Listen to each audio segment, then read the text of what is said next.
hospitalise అవడము ఈ social మీడియాలో కానీ న్యూస్ లో కానీ అక్కడ హాస్పిటల్స్ ఫుల్ అయిపోయినట్టుగా పిక్చర్స్ కనబడడం ఇదంతా డబ్ల్యూహెచ్ఓను ఇండియన్ హెల్త్ మినిస్ట్రీ ఐసీఎంఆర్ కొంత కలవర పెడుతున్నా బట్ ఓవరాల్ గా మనం చూస్తే ఇది మనకు ఒక సీజనల్ డిసీజ్ లాగానే ఒక ఫ్లూ లాగానే వచ్చి మనకు పోయే డిసీజ్ లాగా భావించడం జరుగుతుంది as per the previous history ప్రకారం ఈ యొక్క ఫ్యామిలీకి చెందిన వైరస్ ఆర్ఎన్ఏ వైరస్ కాబట్టి ఇది అంత ఎఫెక్టివ్ గా మనకు డ్యామేజ్ చేసే ఆస్కారం ఉండదు 5 to 7 days దీని incubation period as it is గా ఇది ముక్కు నోరు గొంతు ద్వారానే స్ప్రెడ్ అవుతుంది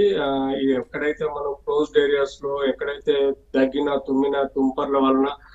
స్పొరాడిక్ గా మనకు డ్రాప్లెట్స్ వలన మనకు ఇది ముక్కు నోరు గొంతు ఈవెన్ కళ్ళల్లో ఉండే ద్రవాల ద్వారా కూడా ట్రాన్స్మిట్ అయ్యే ఆస్కారం ఉంటుంది ఇనిషియల్ గా ఇది మనకు అప్పర్ రెస్పిరేటరీ సిమ్టమ్స్ ఇందాక నేను చెప్పినట్టు అక్కడి వరకే వితిన్ 5 to 7 days లో తగ్గిపోయే ఆస్కారం ఉంటుంది ఎవరైతే నెగ్లెక్ట్ చేస్తారో ఎవరైతే ఇమ్యూనో సప్రెషన్ లో అంటే రోగ నిరోధక శక్తి తక్కువ ఉంటుందో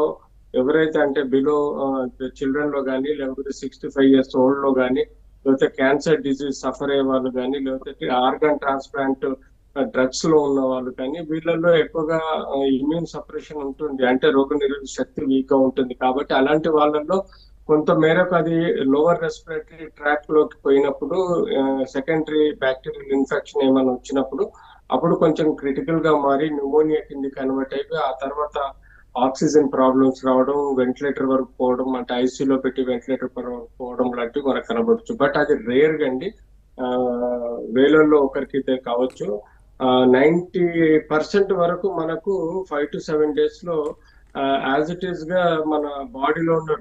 రోగ నిరోధక శక్తి తోటి రికవరీ ఆస్కారం ఎక్కువగా ఉంటుంది సో నథింగ్ టు వరీ అస్సలు హైరాణ పడొద్దు బేసిక్ గా mask face shield physical distance sanitization లాంటి జాగ్రత్తలు ప్రివెంటివ్ మెజర్స్ తీసుకుంటే ఈజీగా తగ్గిపోతుంది చిల్డ్రన్స్ లో కొంత కేర్ఫుల్ గా ఉండాలి చిల్డ్రన్ రెస్పాన్సిబిలిటీ పేరెంట్స్ స్కూల్ యాజమాన్యం అలాగే పబ్లిక్ హెల్త్ సిస్టమ్ గవర్నమెంట్ కూడా ఉంటుందండి పిల్లల్ని ఇంటికి స్కూల్ పంపించే ముందు mask face shield physical distance sanitization ఇదివరకు కోవిడ్ లో నేర్పించినట్టుగా వాళ్ళకి నేర్పాలి ఎవరైతే జ్వరంతో ఉంటారో వాళ్ళని అవాయిడ్ చేయడం బెటర్ స్కూల్ పంపకుండా ఉండడం బెటర్ పంపించిన వాళ్ళను పిల్లల్ని స్కూళ్ళల్లో కూడా యాజమాన్యం చాలా శుభ్రంగా క్లాస్ రూములలో మాస్క్లు వేసుకునే విధంగా ఆడుకునే ప్లేసెస్ రెస్ట్ రూమ్స్ లలో శుభ్రంగా హైజీనిక్ గా ఉంచే విధంగా చూడాలి అలాగే మనకు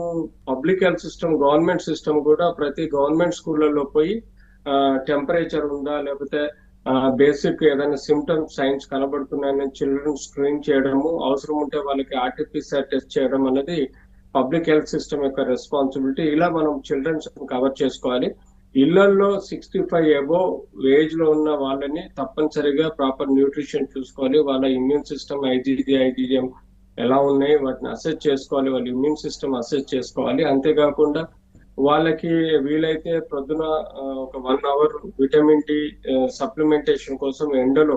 ప్రొద్దున ఎర్లీ మార్నింగ్ చల్లటి ఎండలో సూర్యరశ్మి పడే విధంగా తక్కువ గుడ్డలతో ఎక్కువ చర్మం ఎక్స్పోజ్ అయ్యే విధంగా ఉంచాలి ఎందుకంటే విటమిన్ డి కాల్షియం కొన్ని న్యూట్రియంట్స్ విటమిన్స్ మినరల్స్ ఇవన్నీ చాలా ఇంపార్టెంట్ వారికి సఫిషియెంట్ గా లిక్విడ్ డైట్ ఇవ్వాలి మంచి న్యూట్రిషన్ ఇవ్వాలి వృద్ధులకు ఎవరైతే రోగ నిరోధక శక్తి తక్కువ ఉంటుందో ఇమ్యూన్ సప్రెసివ్ డిజార్డర్స్ లలో ఉంటారో వాళ్ళని మాత్రం స్పెషల్ కేర్ గా తీసుకోవాలి యాజ్ ఇట్ ఈస్ గా రొటీన్ ట్రీట్మెంటే కాకుండా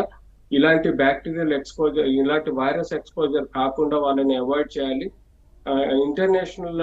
పాయింట్ ఆఫ్ వ్యూ చూస్తే మనకు ఆర్టీపీసీఆర్ స్క్రీనింగ్ టెస్ట్ అనేది ప్రతి చోట ఎవరైతే స్టేట్స్ లో ఎంటర్ అయితే వారు తీసుకోవాల్సిన అవసరం ఉంది RTPCR test only the confirmation test for ఈ వైరస్ అండి యాజ్ ఇట్ ఈస్ గా రొటీన్ గా మనకు ఇందాక డాక్టర్ గారు చెప్పినట్టు రొటీన్ ట్రీట్మెంట్ ఏదైతే జ్వరం వస్తే పారాసిటమాల్ దగ్గు తుమ్ములకు వాటికి యాంటీ అలర్జిక్స్ యాంటీస్టమినిక్స్ ఇవ్వచ్చు మంచి న్యూట్రిషియస్ డైట్ ఇవ్వచ్చు ఇమ్యూన్ బూస్టర్స్ ఇవ్వచ్చు తద్వారా మనం వీళ్ళని ప్రొటెక్ట్ చేసుకోవచ్చు హైరాణ పడాల్సిన అవసరం లేదు ఇప్పుడు ధర్మిలో మనకు 7 కేసులు ఇండియాలో రిజిస్టర్ అయినాయి అన్లెస్ అంటే ఇక్కడ మనకు జీన్ స్టడీ చేసి ఆ స్ట్రెయిన్ యొక్క ఎఫెక్ట్ చూసి తదుపరి ఎలా జరుగుతుంది ఏం జరుగుతుంది అనేది దీన్ని అసెస్ చేసుకోవడం అవసరం ఉంటుంది దీనికి వ్యాక్సిన్ అంటూ ఇప్పటి వరకు లేదు కానీ ప్రాబబ్లీ ఎవరైతే